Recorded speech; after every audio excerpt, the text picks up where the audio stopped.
जोरदार ताली बजाइए हमारे विधायक जी का।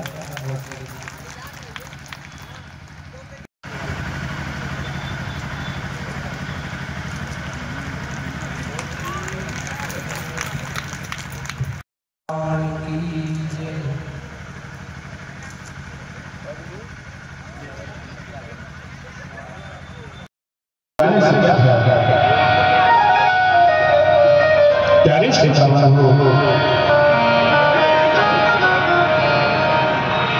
जैसे ही श्री सुशीला जी के मन में विचार आया कि आज दोस्तों का भाव भगवान के यहाँ भगवान भी चित्त करके सुदामा को आए और जोर से आवाज करने लगे, मां भिक्षाम और सुशीला जी बाहर करके आए। सुशीला जी हाथ जोड़कर निवेदन करने लगी, हे प्रभु, हे महात्मा, हे सन्यासी, मैं आपको भिक्षा नहीं दे सकती, मेरे घर में शोभन है। भगवान भी सन्यासी ने पूछा, महात्मा ने पूछा, कह रहे मैया आप तो 70 वर्ष की आयु है, आपके घर में कौन सा शोभन है? सुशीला जी हाथ जोड़कर कहने लगी, हे महात्मा, मेरे घर में एक दरिद्रता रूपी कन्या ने जन्म लिया है, जिसके कारण भगवान समझ गए और भगवान ने संकेत किया, अरे मैया आपकी जो संकट मोचन में ये कार्यक्रम है। मैं था नहीं, कल रात आया और संयोग ऐसा था कि दोपहर के बाद से लगातार कथाओं में बिलगांव गया, बिलगांव के बाद वो ग्योड़ी बाबा में है, फिर उसके बाद जो छोटी बाजार में भी एक धार्मिक कार्यक्रम है, चौथा है, 5 में जा रहे हैं, वहाँ रामलीला मैदान है। तो आनंद भूषण महाराज जी हैं और पिछले 12-14 साल जब मेरे यहाँ कथा होती थी तो मैं कहा करता था कि महाराज जी पूरा टाइम आपको देखा, राह भी करते थे, पूरी व्यवस्था सब,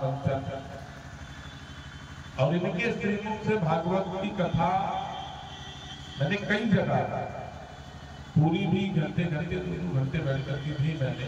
तो ये देखिए सनातन संस्कृति का एक चक्र है, इन कथाओं के अनुष्ठानों के माध्यम से, महायज्ञों के माध्यम से जहाँ समाज में सदगति सद्भाव का भाव उत्पन्न होता है, वहाँ लोक कल्याण की भावना के निहितार्थ इस तरीके के सतत आयोजन होते रहने चाहिए। मैं संकट मोचन जी, शुक्ला जी और उनकी पूरी कमेटी को इस मंच के माध्यम से अपनी तरफ से ढेरों शुभकामनाएं और बधाई देता हूँ। आप माताएं हैं, बहनें हैं, बड़े बुजुर्ग हैं, युवा साथी हैं, सब लोग हैं यहाँ पर।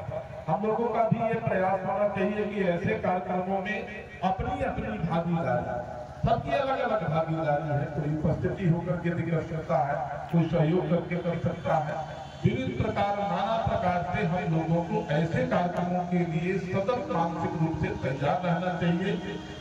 समर्थ रूप से हम अगर इस तरीके के आयोजनों में खड़े रहते हैं तो जो आयोजन समिति है, गुरु जी महाराज हैं और उनकी पूरी टीम, इन लोगों को भी एक सामाजिक संबल मिलता है।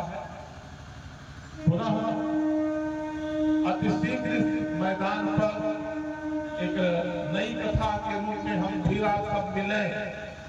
आज भागवत महापुराण के समापन सत्र पर मैंने प्रतिवाद किया, सुदामा चरित्र जी उन्होंने कहा, निर्देश मिला कि सुदामा चरित्र सुनकर जाना है, तो हम चुपचाप बैठे और आदरणीय आनंद भूषण महाराज जी के श्रीमुख से पूरा सुदामा चरित्र भागवत महापुराण नाम संकीर्तनम यश अंतिम श्लोक है भागवत महापुराण का।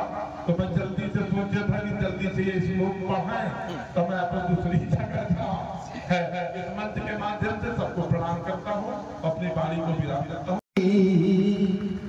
अपने दायित्व की करते रखवारी है, पूजा पाठ धर्म कर्म शुभ आचरण से युक्त